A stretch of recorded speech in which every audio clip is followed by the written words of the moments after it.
Hi అండి. నేనైతే మా పత్తి చేనుకి వచ్చిన. నిన్ననే కలుపు అయిపోయింది. మా వారు ఈరోజు పత్తి చేను మొత్తం మందు కొట్టిండు. చేను ఇప్పుడైతే బాగుంది. తర్వాత ఎట్లుంటుందో అంతా దేవుడి దయ, మన అదృష్టం. అదిగోండి చెట్లు ఎంత పెద్దగా అయినాయి. కాయలు కూడా ఎంత మంచిగా వచ్చినాయి చూడండి. ఇంకా కాయలు ఇంకా ఎక్కువ రావాలన్నాడు మా ఆయన. నేనంతా చేను చూద్దామని పోయినాను. చేన్లు బాగున్నాయి. మా ఆయన నీ ఎత్తుంది చూడ చెట్టు అని అంటున్నాడు. ఉంటే ఉన్నీలే అని అంటున్నాను.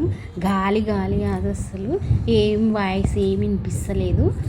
అయితే ఈ చేను అంతా పత్తేసినామండి మేము. అక్కడ కొడవలు ఉందని నేను తాడానికి పోతున్నాను. ఆ చెట్టు కూడా బాగున్నాయి కాయలని చూస్తున్నాను. అయితే అన్ని చెట్లకు అట్లనే ఉన్నాయి కాయలు. చేను అయితే మంచిగా ఉంది. నాకైతే చాలా హ్యాపీగా ఉంది. అమ్మ దేవుడా బాగుంది. ఇంకా మా కష్టాలన్నీ తీరిపోతే బాగుంటాయి అని చెప్తున్నాను నేను అక్కడ. మా ఆయన చేను అంతా చూపిస్తున్నారు చూడండి. మా చేను ఎంత మంచిగా ఉందా లేదా అని చూసి మీరు కమెంట్ చేయండి. అయితే మా చేను మా ఊరికి దగ్గర ఉంటుంది. ఊరికి దగ్గర రోడ్డుకి పక్కనే ఉంటుంది అన్నమాట మా చేను మొత్తం. పత్తి చేను అంతా బయట ఊరికి దగ్గర ఉంటుంది.